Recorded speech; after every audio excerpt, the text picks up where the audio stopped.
Chers amis YouTube, chers amis Facebook, la dernière fois je vous ai raconté une histoire de général brésilien et nous allons rester sur le Brésil pour vous dire que c'est un pays étrange. Mon ami devait m'amener en Amazonie et sur la carte il y avait une magnifique autoroute qui allait de São Paulo à l'Amazonie direct et il me dit on va passer par là, là et là. J'ai dit pourquoi on ne prend pas l'autoroute? Parce qu'on avait une voiture blindée avec chauffeur, bon voilà. Et il me dit mais l'autoroute je vais te la montrer. Alors on arrive à l'entrée de l'autoroute, il n'y avait pas de péage, ça avait l'air un peu abandonné, je me dis bon bizarre, on roule 2 km, le goudron s'arrête, la pampa et pas l'autoroute. Et il me dit les politiques brésiliens se sont mis tout l'argent à la poche, c'est les Américains qui ont financé l'autoroute. Tout le monde s'est servi, il n'y a pas eu d'autoroute, c'est partout dans les cartes, c'est dans les dépliants publicitaires, il y a même eu des reportages sur l'autoroute et il n'y a pas d'autoroute. Voilà, ça c'est le Brésil. Ça.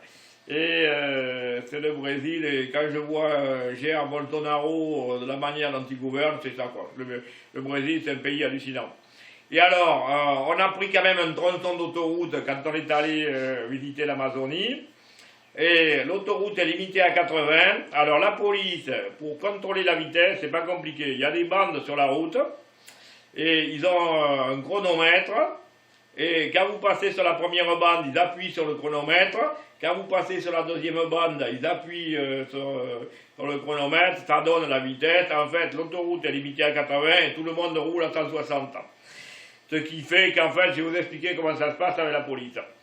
Et alors, on roulait donc à 160 sur l'autoroute dans la voiture blindée, et il y a un camion double remorque qui nous double, il devait rouler à 220-230, il était chargé avec des grumes de bois de la forêt amazonienne, ou je ne sais pas d'où, attaché par des câbles, tout ça, ça a brinque-ballé à droite, à gauche, et je me suis dit, s'il y a un câble qui casse, il n'y a plus de voiture, il n'y a plus de Jean-Luc Laverne, il n'y a plus rien.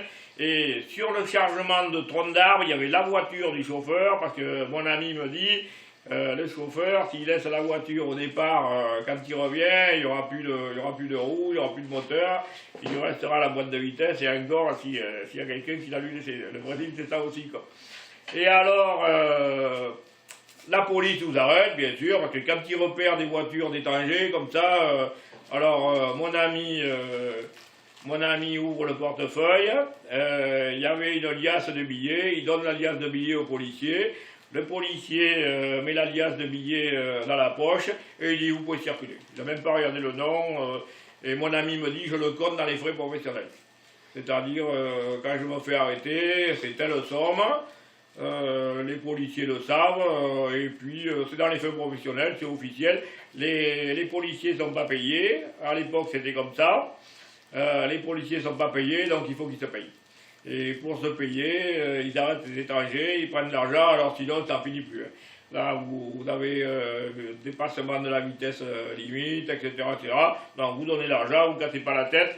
Et pour vous situer un peu le niveau de corruption que c'était à l'époque, on arrive dans un restaurant routier au Brésil.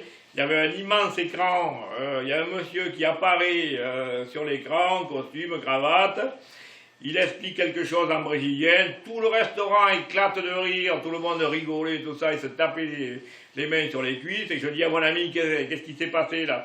Ben il me dit, c'est le président de la République du Brésil, le journaliste vient de lui dire que des enquêteurs ont trouvé 100 millions de dollars lui appartenant sur un compte des États-Unis, et le président de la République du Brésil répond en direct devant tous les Brésiliens, j'ai gagné 1000 fois le gros lot au loto. Parce qu'au Brésil, quand vous gagnez le gros lot au loto, vous n'allez pas l'encaisser à la loterie nationale, vous le vendez à quelqu'un qui a de l'argent à blanchir, et le président de la République à l'occasion, et comme ça il peut dire j'ai gagné 1000 fois le gros lot au loto, j'ai tant d'argent, c'est légal, voilà, ça va.